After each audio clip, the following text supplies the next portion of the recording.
Hello students, Wasim सा here और जो हम लोग सीखने वाले हैं some subject that is strength of material या फिर हम लोग इसको मॉस भी बोलते हैं मैकेनिक्स ऑफ स्ट्रक्चर, जो कि इंजीनियरिंग के सेकंड ईयर में होता है mechanical, civil, production, automobile branches के लिए, है ना। जिसका हम लोगों ने लास्ट लेक्चर में simple stresses and strain chapter start किया था, जिसमें हम लोग ईजी के रिलेशंस के प्रॉब्लम्स ले रहे थे। अभी तक हम लोगों ने 5 प्रॉब्लम्स इसके सॉल्व किए हैं, जिसके वीडियोस ऑलरेडी यूट्यूब पे अपलोडेड है। अगर आप लोगों ने नहीं देखा है तो लिंक नीचे डिस्क्रिप्शन में दिया हुआ है, पहले जाके वीडियोस देख लीजिए, है ना। आज हम लोग बेसिकली सिंपल स्ट्रेसेस स्ट्रेन का प्रॉब्लम नंबर 6 सॉल्व करने वाले हैं, जो कि मुंबई यूनिवर्सिटी के मई 2023 में 10 मार्क्स के लिए पूछा हुआ प्रॉब्लम है ना। जनरली ईजी के रिलेशन के प्रॉब्लम 5 मार्क्स के लिए पूछते हैं, लेकिन मई 2023 में 10 मार्क्स के लिए पूछा हुआ प्रॉब्लम है। बहुत ही इंपॉर्टेंट प्रॉब्लम है ना। इस टाइप के प्रॉब्लम सॉल्व करने के लिए जो इंपॉर्टेंट फॉर्मूलाज की जरूरत होती है, वो सारे फॉर्मूलेस हम लोगों ने यहाँ पे लिख के रखे हैं। ये सारे फॉर्मूले सब में पहले याद कर लेना है ना, तभी हम लोग प्रॉब्लम सॉल्व कर पाएंगे। तो चलो डायरेक्टली बढ़ते हैं प्रॉब्लम की तरफ। तो सब में पहले स्टेटमेंट में यहां पे पढ़ लेता हूं प्रॉब्लम का। देखो क्या दिया है, A bar of 25 mm diameter is tested in tension, है ना। It is observe that when a load of 60 kN is applied, the extension measure over a gauge length of 200 mm is 0.12 mm, है ना। आगे क्या दिया है देखो, and contraction in diameter is 0.0045 mm. Find Poisson's ratio and elastic constants E, G and K, है ना। तो सब में पहले फर्स्ट स्टेप क्या होता है, प्रॉब्लम को अच्छे से रीड करो, है ना। प्रॉब्लम को अच्छे से रीड करो और गिवन डेटा लिखो, क्या क्या दिया है प्रॉब्लम में वो हम लोग को लिखना है। तो सब में पहले देखो, बार ऑफ 25 mm डायमीटर बोला, तो सब में पहले हम लोग को डायमीटर दिया हुआ है बार का डायमीटर है 25 mm, है ना। तो 25 mm डायमीटर दिया है। उसके बाद और क्या दिया है, tested in tension, it is observe that When a load of 60 kilonewton, load दिया है, P की वैल्यू दिया है, P कितना है 60 किलोन्यूटन है। सब में पहले इसको न्यूटन में कन्वर्ट कर दो, 60 इंटू 10⁻³ न्यूटन हो जाएगा, है ना। लोड हम लोग को, सारे फोर्सेस हम लोग को न्यूटन में चाहिए और सारे जो लेंथ है वो हम लोग को mm में चाहिए, इतना पक्का याद रखना है सॉम सब्जेक्ट में, है ना। उसके बाद देखो नेक्स्ट क्या दिया है, आगे हम लोग पढ़ते हैं, the extension measured over a gauge length of 200 mm, है ना। तो गेज लेंथ मतलब टोटल लेंथ दिया हम लोग को, टोटल लेंथ कितना है 200 mm है ना। तो क्या बोला है, extension measured over a gauge length of 200 mm is 0.12 mm। Extension मतलब डेल्टा एल दिया है ना। लोड अप्लाई किया टेंसाइल लोड, तो लेंथ चेंज होगी, लेंथ बढ़ेगी बार की, है ना। तो वो एक्सटेंशन हम लोग को दिया है, मतलब डेल्टा एल दिया है हम लोग को। डेल्टा एल कितना दिया है 0.12 mm दिया है ना। 0.12 mm का हम लोग को डेल्टा एल दिया है। And contraction in diameter, contraction in diameter मतलब change in diameter, delta D दिया हम लोग को, क्या दिया है 0.0045 mm, ये दिया अपने को डेल्टा डी, है ना। और कुछ दिया है क्या, नहीं दिया। अब निकालने के लिए क्या बोला है, फाइंड पॉइजन्स रेशो, सब में पहले पॉइजन्स रेशो म्यू की वैल्यू फाइंड आउट करने के लिए बोला है ना। एंड इलास्टिक कांस्टेंट्स, कौन से E, G और K, है ना। मॉडुलस ऑफ इलास्टिसिटी भी निकालना है, मॉडुलस ऑफ रिजिडिटी भी निकालना है और बल्क मॉडुलस भी निकालना है। तो ये सारे वैल्यूज हम लोग को यहाँ पे फाइंड आउट करने हैं। तो अब सबसे पहले हम लोग क्या करेंगे, सबसे पहले समझेंगे कि ये वैल्यूज हम लोग कैसे फाइंड आउट कर सकते हैं। इसके लिए हम लोग फॉर्मूलास को ऑब्जर्व करेंगे। देखो हम लोग को ना E दिया, ना G दिया, ना K दिया, तीनों में से कोई भी वैल्यू नहीं दिया, तो डायरेक्ट ये रिलेशन हम लोग यूज नहीं कर सकते। ना म्यू दिया अपने को, तो सब में पहले हम लोग सोचेंगे म्यू को कैसे निकाल सकते हैं। म्यू का फॉर्मूला है lateral strain bye linear strain. तो अब लीनियर स्ट्रेन हम लोग निकाल सकते हैं क्या, लीनियर स्ट्रेन का फॉर्मूला है डेल्टा एल बाय एल। तो हमारे पास डेल्टा एल भी है और एल भी है, तो लीनियर स्ट्रेन मिल जाएगा। सिमिलरली लैटरल स्ट्रेन हम लोग निकाल सकते हैं क्या, डेल्टा डी बाई डी है फॉर्मूला, हमारे पास डेल्टा डी भी दिया है और डी भी दिया है, तो लैटरल स्ट्रेन भी मिल जाएगा। तो सब में पहले लीनियर स्ट्रेन निकालते हैं, लैटरल स्ट्रेन निकालते हैं, वहां से म्यू मिल जाएगा, है ना। अब म्यू मिलने के बाद फिर हम लोग E और G का रिलेशन यूज कर सकते हैं। लेकिन यहां पे अगर हम लोग देखेंगे ध्यान से, ना हमको E पता है ना G पता है। इस रिलेशन में देखोगे ना E पता है ना K पता है, मतलब E, G, K तीनों में से एक वैल्यू सब में पहले हम लोग को फाइंड आउट करनी पड़ेगी। तो कौन सी वैल्यू हम लोग को सबसे पहले मिलेगी, हम लोग को मिलेगा मॉडुलस ऑफ इलास्टिसिटी, E मिलेगा, स्ट्रेस बाय स्ट्रेन, है ना। तो स्ट्रेन, लीनियर स्ट्रेन हम लोग को ऑलरेडी मिल चुका रहेगा तब तक, है ना। सिर्फ अपने को स्ट्रेस निकालना रहेगा, और स्ट्रेस का फॉर्मूला क्या है P बाय A।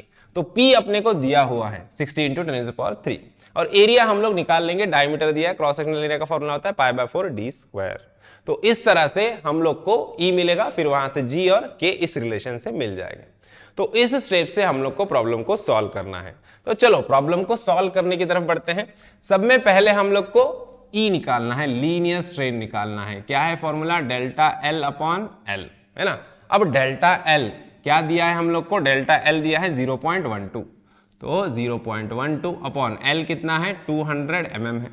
अब ये सारी वैल्यू अच्छे से कैल्सियम में पुट करो और कैलकुलेट करो, तो यहां से आपको लीनियर स्ट्रेन का वैल्यू मिल जाएगा 6 × 10⁻⁻⁴, है ना। और स्ट्रेन को कोई यूनिट नहीं होता है, तो यहां पे गलती से यूनिट मत लिख देना।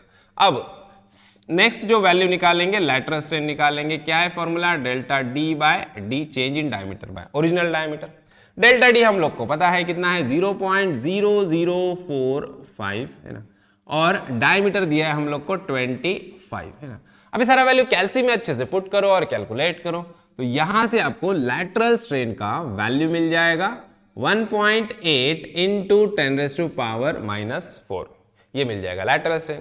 अब लीनियर स्ट्रेन मिल गया, लैटरल स्ट्रेन मिल गया, तो म्यू का फॉर्मूला यूज करो, lateral strain bye linear strain. यहां से आपको पॉइजन्स रेशियो मिलेगा। लैटरल स्ट्रेन का वैल्यू है हमारा 1.8 × 10⁻⁻⁴, और लीनियर स्ट्रेन है 6 × 10⁻⁻⁴। तो देखो 10⁻⁻⁴ कैंसल, 1.8/6, तो यहां से हम लोग को इसका वैल्यू मिलेगा 0.3, तो म्यू की वैल्यू मिल जाएगी हम लोग को 0.3। तो फर्स्ट वैल्यू हम लोग को यहां पे मिल चुकी है, म्यू निकालना था। अब ई जी के निकालना है, इसके लिए सब में पहले ई निकालना पड़ेगा। ई निकालने के लिए क्या चाहिए? स्ट्रेस चाहिए, तो सब में पहले स्ट्रेस निकाल लो, है ना। तो स्ट्रेस इज इक्वल टू क्या है फॉर्मूला? पी अपॉन ए, है ना। पी हम लोग को दिया है 60 × 10⁻³ न्यूटन में रखना है ऑलवेज, है ना। और एरिया क्या होता है? क्रॉस सेक्शनल एरिया होता है बार का π/4 d² या πr² भी यूज कर सकते हैं ना। तो π/4 d², डायमीटर कितना है हमारा? 25, इसका स्क्वायर, है ना। अब ये सारा वैल्यू कैल्सियम में अच्छे से पुट करो और कैलकुलेट करो, तो यहां से आपको स्ट्रेस का वैल्यू मिल जाएगा 122.29 Nm², है ना। ये मिल गया स्ट्रेस। अब स्ट्रेस मिल गया तो ई का वैल्यू निकाल लेंगे, modulus of velocity. Stress by strain, कौन सा स्ट्रेन? Linear strain. गलती से लैटरल स्ट्रेन मत ले लेना, है ना। लैटरल स्ट्रेन ले लोगे तो पूरा प्रॉब्लम गलत हो जाएगा, ठीक है। स्ट्रेस कितना है हमारा? 122.29 अपॉन लीनियर स्ट्रेन। अब लीनियर स्ट्रेन की वैल्यू क्या है? 6 × 10⁻⁻⁴, है ना। अब इस सारा वैल्यू अच्छे से कैल्सियम में पुट करो और कैलकुलेट करो, तो यहां से आपको यंग्स मॉडुलस और मॉडुलस ऑफ इलास्टिसिटी का वैल्यू मिल जाएगा 2.03 × 10⁵ Nm²। देखो तो E भी मिल गया, म्यू मिला, E मिला, G और K चाहिए। अब ये दो रिलेशंस का यूज करेंगे। E और G का रिलेशन यूज करो, G मिलेगा, E और K का रिलेशन यूज करो, K मिल जाएगा। तो देखो लास्ट 2 स्टेप्स है हमारे। तो सब में पहले E और G का रिलेशन यूज करते हैं। E इज इक्वल टू क्या है फॉर्मूला? 2G 1 + म्यू, है ना। इस फॉर्मूले को हम लोग यूज कर लेंगे। अब यहाँ पे E पता है हम लोग को, E का वैल्यू क्या है? 2.03 × 10⁵ 2 × G हम लोग को निकालना है, 1 + म्यू है 0.3, है ना। अब ये सारा वैल्यू शिफ्ट सॉल्व में डाल के कैल्सियम में डायरेक्ट भी आप आंसर निकाल सकते हो, या फिर वो नहीं जमता है तो स्टेप वाइज करो, जैसे मैं बताता हूँ। देखो 1 + 0.3 क्या हो जाएगा हमारा? 1 + 0.3 हो जाएगा 1.3, है ना। अब 1.3 × 2 करोगे तो क्या हो जाएगा? 2.6 हो जाएगा, है कि नहीं। 2.6 G, ये हमारा आंसर आएगा।